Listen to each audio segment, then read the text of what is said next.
If you love Baltimore sports, you'll love WNST.net. Ron Swoboda, and here to do some sports radio, Brian Swoboda, you're on the clock. I'm Brian Swoboda, and you're listening to Sportstalk 1570 WNST. I want to talk Orioles first to start, and particularly the last two games, because I think there's a lot of interest in these last two games leading up to what might be the rest of the season. Early on, we know the weaknesses and strengths of this team. They were hammering their way through teams. The pitching's been weak and the defense has been strong. What I found interesting about the last couple weeks, or last couple games, is that the unforeseen injury to Simon made them empty their bullpen Tuesday night. They brought out their A relievers Tuesday night and used them up. They had no real choice. They were their injury to be had there.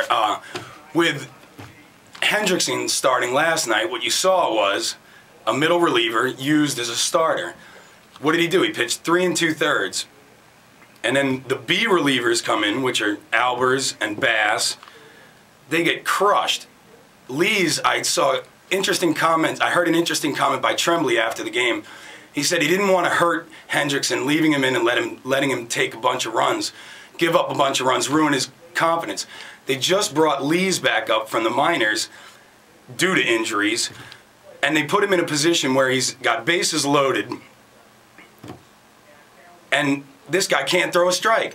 What does he do? He floats a slider over the plate, gets crushed for a grand slam. So what did he just do to Lees' confidence? You don't want to ruin Hendrickson's confidence, but you ruin Lees. For the good, the Orioles have started 6-3 this year. They've hammered their way through 3 pretty good hitting teams, and if you paid any attention over this last series, Texas is probably the best hitting baseball team I've seen all year. That is a murderer's row of a lineup, and with weak pitching, you're going to have a game like last night. Hopefully not again this season, because I don't want to sit through another 19-6 game. An interesting thing about last night's game that I noticed was, for the first time this season, because I don't think the offense can keep up the pace, I saw the hitters pressing in that game once they got behind. It looked like they were going to chase Benson early.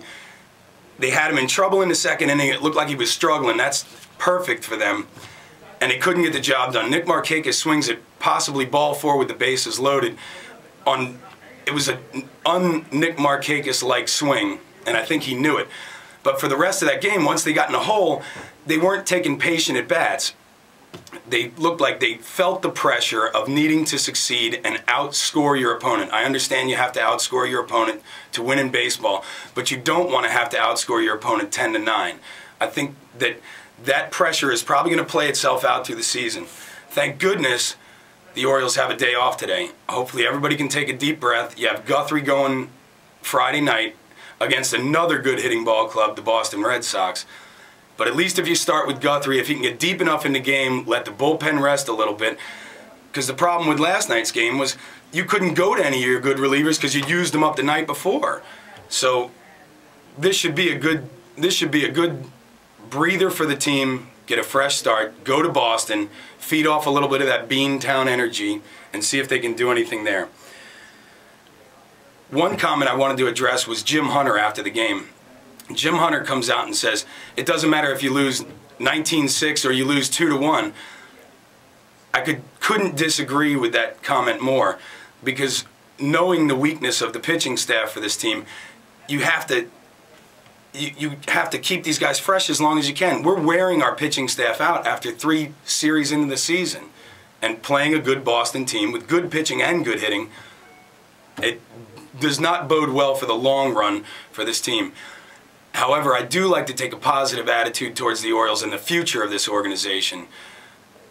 They're a team with young talent. They have some studs on this team and some developing players. I agree with the managerial decision, the management decision of the team, not to rush Matt Wieters to the big leagues. The longer we can keep this guy down there, because we don't even know if he's ready yet. If he's ready, they'll know it before we will. If he tears up AAA, then he belongs in the majors. But believe me when I tell you, Matt Wieters coming up here later is better for the team because his agent is Scott Boras, and he's not going to let his client sign a sweetheart deal like Nick Markakis did and sign early. He's going to make his way to free agency and know that the big money's coming and make his payday out on the free agent market. For Sportstalk 1570, this has been Brian Swoboda.